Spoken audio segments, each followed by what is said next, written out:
নমস্কার। এক রাশ ভালোবাসা নিয়ে আমি পায়েল আজ একটা ছোট্ট গল্প, দাদু ও নাতির। এক দাদু তার নাতিকে একটা ছোট্ট মাটির পুতুল কিনে দেন। ছোট্ট একটা মাটির পুতুল মানে একটা পাখি কিনে দেন, এবং নাতি সেই পাখিটাকে ভীষণ যত্নে রাখে। সেটি তার ভীষণ পছন্দের পাখি, এবং পাখিটিকে সে খুব সযত্নে নিয়ে খেলা করে, আবার যথাস্থানে রেখে দেয়। তো সেই নাতির আর একটি ছোট ভাই ছিল। ছোট ভাইটি তাকে বলে, দাদা আমাকে পাখিটা দাও, আমি খেলবো।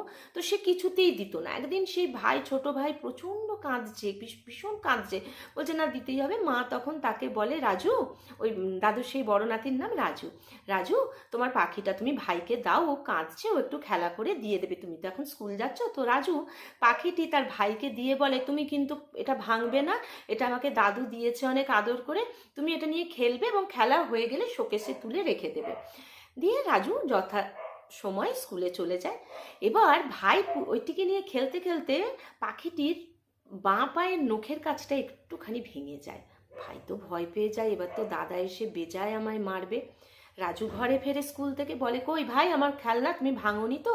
তখন ভাই কাঁদতে কাঁদতে তাকে বলে, হ্যাঁ দাদা একটুখানি ভেঙে গেছে, এই দেখো খুব সামান্য, বোঝা যাচ্ছে না।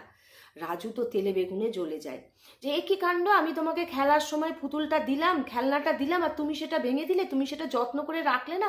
তখন সে করলো কি, খেলনাটাকে রাগের মাথাতে ছুঁড়ে ভেঙে দিল।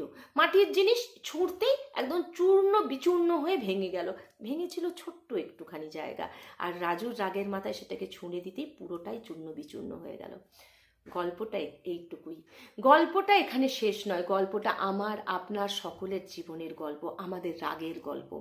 দেখুন, কোনো একটা সিচুয়েশানে কোনো একটা ছোট্ট ভুল যদি আপনার সামনে পক্ষ করে, এবং সেইটাকে আমরা যদি শান্ত মাথায় হ্যান্ডলিং করে ঠিক করতে পারি, তাহলে সেখানেই সেটা মিটে যায়। কিন্তু না, আমরা অনেক সময় সেটা করি না। আমরা করি কি, রাগের মাথায় ভীষণ উদ্দাম একটা ডিসিশন নিই এবং সমস্ত কিছু চূর্ণ বিচূর্ণ করে ফেলি, ঠিক রাজুর মতন।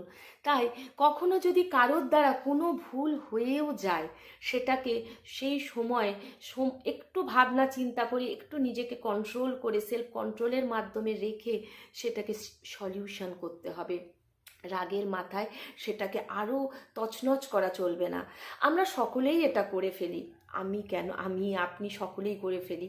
গল্প তো গল্পই, কিন্তু আমাদেরকে বাস্তবে এটাকে করতে হবে, আমাদেরকে সেলফ কন্ট্রোল করতে হবে, আমাদের রাগটাকে কন্ট্রোল করে সিচুয়েশানটাকে হ্যান্ডেল করতে হবে, তবেই ভালো থাকা যাবে। সবাই সব সময় ভালোবাসায় থাকুন, সুস্থ থাকুন, ভালো লাগায় থাকুন, ভালোবেসে থাকুন। ধন্যবাদ।